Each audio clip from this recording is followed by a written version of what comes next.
কলিকাতা বিশ্ববিদ্যালয় BA six সেমিস্টারের সকল ছাত্রছাত্রী, তোমাদের যাদের থার্ড সেমিস্টারে পলিটিক্যাল সায়েন্স সাবজেক্টের ওপর সাবলি রয়েছে, অর্থাৎ পলিটিক্যাল সায়েন্স জি অথবা সিসি 3 পেপারে তোমাদের যাদের সাবলি রয়েছে, তোমাদের জন্য আজকের এই ভিডিওটি মোস্ট ইম্পর্টেন্ট হতে চলেছে।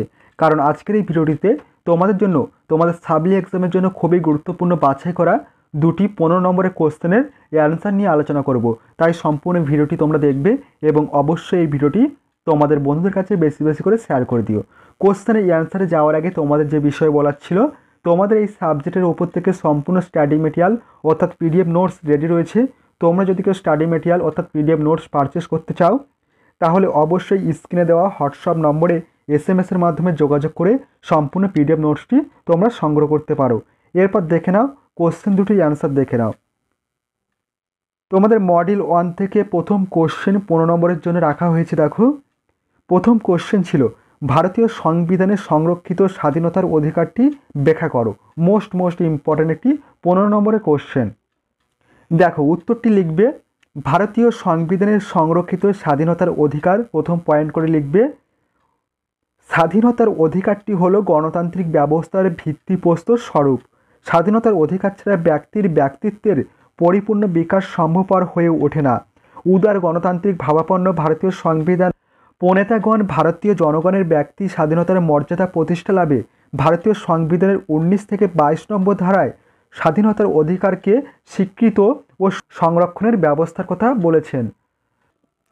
নেক্সট পয়েন্ট লিখবে কয়ের দাগে 19 নম্বর ধারায় বর্ণিত স্বাধীনতার অধিকার। ভারতের সংবিধানের 19 নম্বর ধারায় 7টি স্বাধীনতার অধিকার উল্লেখিত ছিল। তবে 1978 সালের 44তম সংবিধান সংশোধনের দ্বারা সম্পত্তি দখল, অর্জন ও হস্তান্তর করার অধিকারকে মৌলিক অধিকারের তালিকা থেকে বাদ দেওয়ায় বর্তমানে 6 প্রকার অধিকার লিপিবদ্ধ রয়েছে, যথা 1. বাক ও মতামত প্রকাশের অধিকার, 2. শান্তিপূর্ণ ও নিরস্ত্রভাবে সমবেত হওয়ার অধিকার, 3. সংঘ ও সমিতি গঠনের অধিকার, 4.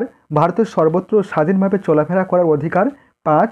ভারতের যে কোনো অঞ্চলে বসবাসের অধিকার, 6. যে কোনো বৃত্তি, পেশা বা ব্যবসা বাণিজ্য করার অধিকার।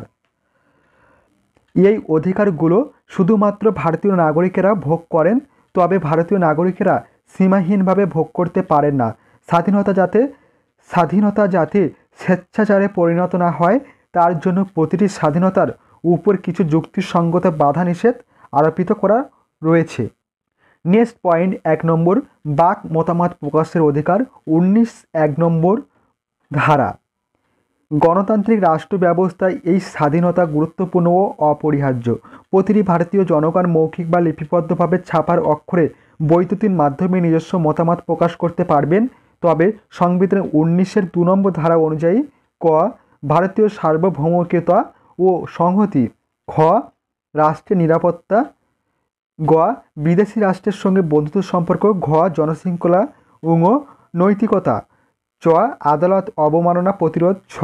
মানহানি প্রতিরোধ এবং বর্গের চ.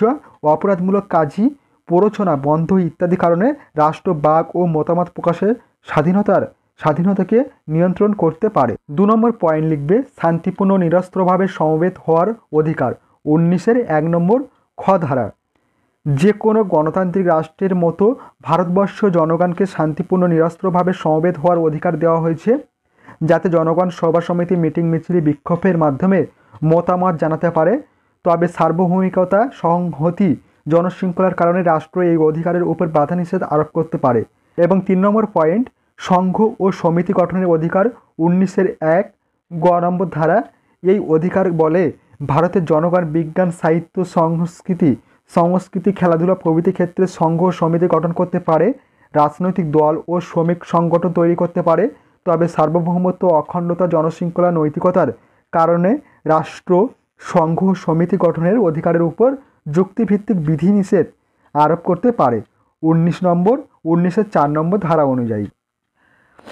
4 নম্বর পয়েন্ট ভারতের সর্বত্র স্বাধীনভাবে চলাফেরা করার অধিকার, 19(1) নম্বর ঘ ধারা। এবং ভারতের যে কোনো স্থানে বসবাসের অধিকার, 19(1) নম্বর ঙ ধারা। ভারতের যে কোনো স্থানে বসবাসের অধিকার এবং যে কোনো স্থানে স্থায়ীভাবে বসবাসের অধিকার, এই অধিকার দুটি খুবই গুরুত্বপূর্ণ, কিন্তু জনস্বার্থে তপশিলি উপজাতি সম্প্রদায়ের স্বার্থ রক্ষার জন্য রাষ্ট্র এই অধিকার নিয়ন্ত্রণ করতে পারে 19-এর 5 নম্বর ধারা। এবং ক্ষয়ের দাগের পয়েন্ট অপরাধী সাব্যস্ত শাস্তি প্রদান সংক্রান্ত সংরক্ষণ।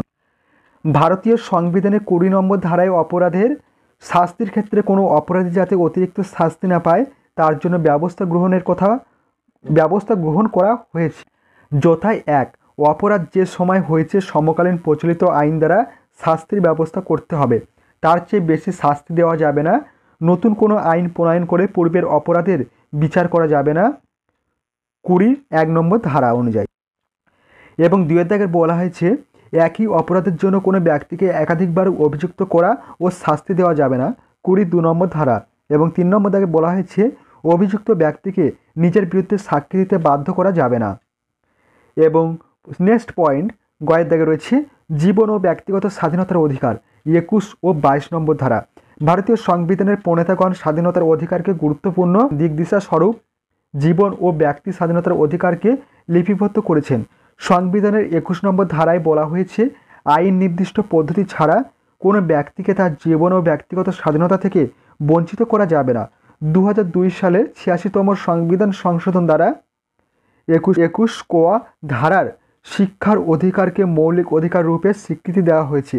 এই ধারায় বলা হয়েছে আইন নির্দিষ্ট পদ্ধতি দ্বারা রাষ্ট্র 6 থেকে 14 বছর বয়সীদের বিনা বেতনের বাধ্যতামূলক শিক্ষা দেওয়ার ব্যবস্থা করবে। ভারতীয় সংবিধানের 22 নম্বর ধারায় গ্রেপ্তার ও আটকের বিরুদ্ধে কিছু সুরক্ষার ব্যবস্থা করা হয়েছে। যথা 1, যত তাড়াতাড়ি সম্ভব গ্রেপ্তার হওয়া বা আটক হওয়া ব্যক্তিকে গ্রেপ্তার বা আটকের কারণ জানাতে হবে 22-এর 1 নম্বর ধারা। 2, ধৃত ব্যক্তিকে নিজ পছন্দ মতো আইনজীবীর পরামর্শ গ্রহণ ও আত্মপক্ষ সমর্থনের সুযোগ দিতে হবে 22-এর 1 নম্বর ধারা। 3 নম্বর বলা হয়েছে ধৃত ব্যক্তিকে গ্রেপ্তারের 24 ঘন্টার মধ্যে নিকটবর্তী আদালতে উপস্থিত করাতে হবে।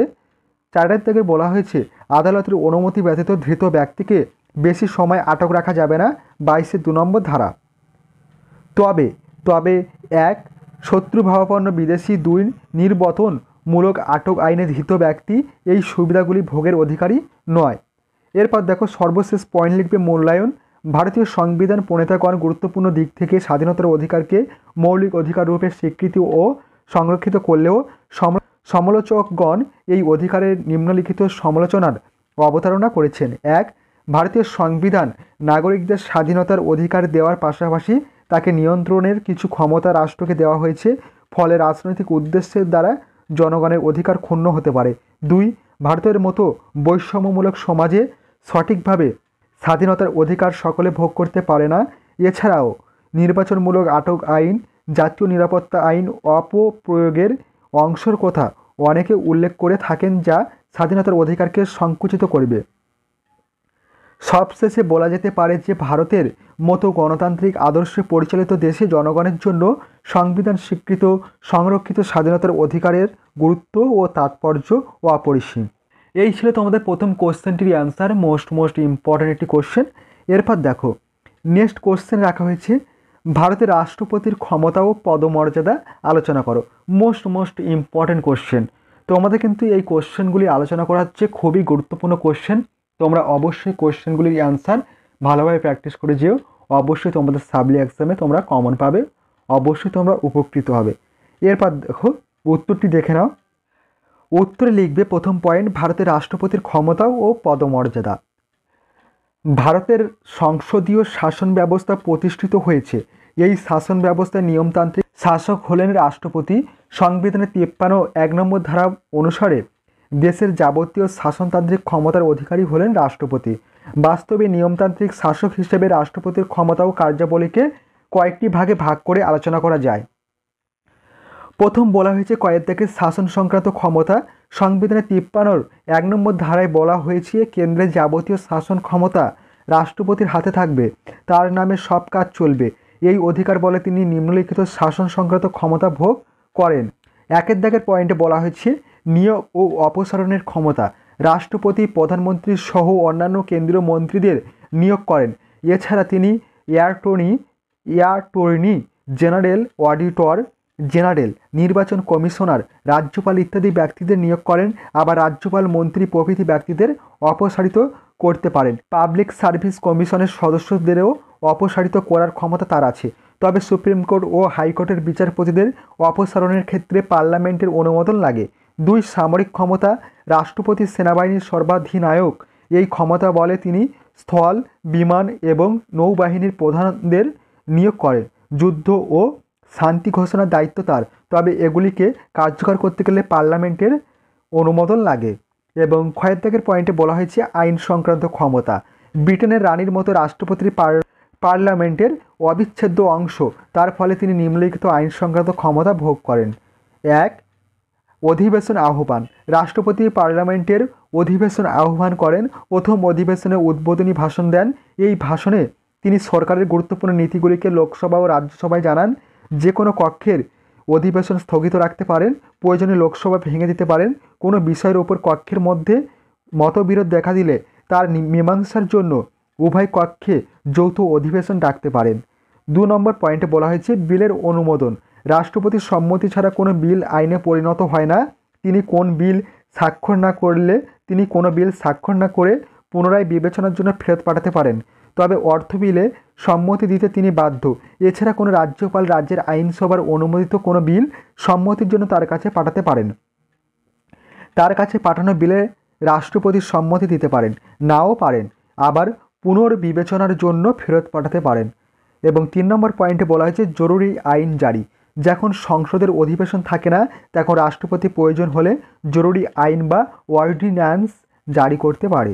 এগুলি আইনের মতো কার্যকর হয়, তবে পরে সংসদের অনুমোদন নিতে হয়। গয়ের দাগে পয়েন্ট বিচার সংক্রান্ত ক্ষমতা। রাষ্ট্রপতি সুপ্রিম কোর্ট ও হাইকোর্টের বিচারপতিদের নিয়োগ করেন। তাছাড়া আদালত কর্তৃক দণ্ডপ্রাপ্ত যে কোনো ব্যক্তিকে ক্ষমা করতে পারেন, মৃত্যুদণ্ড রদ করতে পারেন। ঘয়ের দাগের পয়েন্ট অর্থ সংক্রান্ত ক্ষমতা।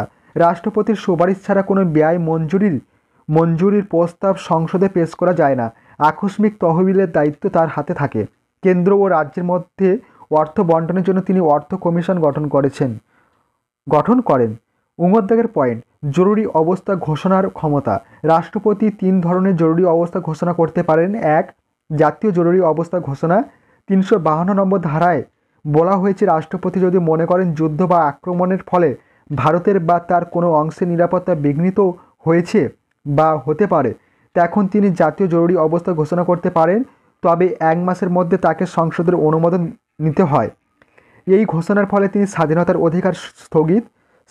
অধিকার স্থগিত রাখতে পারেন, রাজ্যকে শাসনের ব্যাপারে নির্দেশ দিতে পারেন। 2 দাগের বলা হয়েছে রাজ্যের শাসনতান্ত্রিক অচল অবস্থা ঘোষণা। 356 নম্বর ধারায় বলা হয়েছে রাষ্ট্রপতি যদি রাজ্যপাল বা অন্য কোনো সূত্র থেকে জানতে পারেন যে কোনো রাজ্য সংবিধান অনুযায়ী চলছে না, তখন তিনি সেই রাজ্যের শাসনতান্ত্রিক অচল অবস্থা ঘোষণা করে রাষ্ট্রপতির শাসন জারি করতে পারেন। এই ঘোষণার মাধ্যমে সেই রাজ্যের শাসনভার নিজের হাতে নিতে পারেন, পার্লামেন্টের হাতে রাজ্যের আইনসভার ক্ষমতা তুলে দিতে পারেন। নেক্সট পয়েন্ট 3 নম্বর আর্থিক জরুরি অবস্থা ঘোষণা। 360 নম্বর ধারায় বলা হয়েছে ভারতে বা তার কোনো অংশে যদি আর্থিক সুনাম নষ্ট হয়, তাহলে রাষ্ট্রপতি আর্থিক জরুরি অবস্থা ঘোষণা করতে পারেন। এই ঘোষণার মাধ্যমে তিনি রাজ্যকে আর্থিক ব্যাপারে নির্দেশ দিতে পারেন, সরকারি কর্মচারীদের বেতন ও ভাতা কমাতে পারেন। নেক্সট পয়েন্ট পদমর্যাদা। রাষ্ট্রপতির পদমর্যাদা নিয়ে বিতর্ক আছে। অধ্যাপক পায়েলি বলেছেন রাষ্ট্রপতি বিশাল ক্ষমতার অধিকারী। অন্যদিকে অধ্যাপক দুর্গাদাস বসু, আম্বেদকর প্রভৃতি বিশেষজ্ঞরা বলেছেন রাষ্ট্রপতির প্রকৃত কোনো ক্ষমতা নেই। প্রথম দেখো প্রকৃত ক্ষমতার অধিকারী। প্রথমত সংবিধানের 53(1) নম্বর ধারায় বলা হয়েছে কেন্দ্রের শাসন ক্ষমতা রাষ্ট্রপতির হাতে থাকবে। তিনি নিজে বা কর্মচারীদের মাধ্যমে এই ক্ষমতা প্রয়োগ করতে পারবেন। এতে প্রমাণিত হয় সংবিধান অনুযায়ী রাষ্ট্রপতি প্রকৃত ক্ষমতার অধিকারী। দ্বিতীয়ত রাষ্ট্রপতি বিশেষ অবস্থায় নিজের খুশি মতো প্রধানমন্ত্রীকে নিয়োগ করতে পারেন, যেমন সংখ্যালঘু দলের চরণ সিংকে নিয়োগ করা হয়েছিল। তৃতীয়ত রাষ্ট্রপতি নিজের খুশি মতো জরুরি আইন বা অর্ডিন্যান্স জারি, এমনকি জরুরি অবস্থা ঘোষণা করে সব ক্ষমতা নিজের হাতে নিতে পারেন। এই সব কাজ সংবিধান বিরোধী হবে না। প্রকৃত ক্ষমতার অধিকারী নয়। নেক্সট পয়েন্ট প্রথমত 42তম সংশোধনী পরিষ্কারভাবে বলা হয়েছে রাষ্ট্রপতি মন্ত্রিসভার পরামর্শ অনুযায়ী কাজ করবেন। দ্বিতীয়ত 44তম সংশোধনী বলা হয়েছে মন্ত্রিসভার প্রস্তাব ছাড়া রাষ্ট্রপতি জরুরি অবস্থা ঘোষণা করতে পারবে না। তৃতীয়ত মন্ত্রিসভার লোক সবার কাছে দায়ী থাকে, রাষ্ট্রপতির কাছে নয়। রাষ্ট্রপতি প্রকৃত ক্ষমতার অধিকারী হলে মন্ত্রীরা রাষ্ট্রপতির কাছে দায়ী থাকতেন। এই ছিল তোমাদের সম্পূর্ণ কোশ্চেন দুটির অ্যান্সার। মোস্ট ইম্পর্টেন্ট কোশ্চেন দুটির অ্যান্সার নিয়ে আলোচনা করা হলো। তোমরা অবশ্যই ভালোভাবে প্র্যাকটিস করে যেও, এবং তোমরা যদি কেউ তোমাদের এই সাবজেক্টের উপর থেকে সম্পূর্ণ স্টাডি মেটেরিয়াল অর্থাৎ PDF নোটস সংগ্রহ করতে চাও, তাহলে অবশ্যই স্ক্রিনে দেওয়া হোয়াটসঅ্যাপ নম্বরে SMS এর মাধ্যমে যোগাযোগ করে সম্পূর্ণ PDF নোটসটি তোমরা সংগ্রহ করতে পারো।